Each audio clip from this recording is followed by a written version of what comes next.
Peties lūpa – tai elastingas kremzlinis žiedas peties sąnaryje, kuris supa sąnario duobę. Jis pagilina sąnarį, padidina stabilumą, tačiau išlaiko platų judesių diapazoną. Pagrindinė jo funkcija – išlaikyti žastikaulio galvą centre, apsaugoti sąnarį ir užtikrinti sklandų, kontroliuojamą judėjimą. Kai lūpa plyšta, peties sąnarys gali tapti nestabilus. Atsiranda skausmas, spragsėjimas ar jausmas, kad sąnarys gali išnirti. Trauminis plyšimas dažniausiai pasireiškia jaunesniems, fiziškai aktyviems žmonėms. Degeneracinis lūpos plyšimas vystosi palaipsniui. Audinys silpsta ir dyla dėl amžiaus bei pasikartojančio krūvio.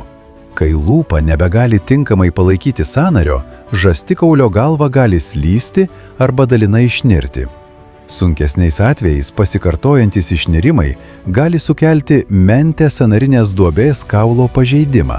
Sąnario kraštas nusidėvi, dar labiau sumažindamas stabilumą. Kai kurie pažeidimai gali pagerėti taikant stiprinimo pratimus ir reabilitaciją, tačiau kitais atvejais gali prireikti operacijos siekiant atkurti peties stabilumą.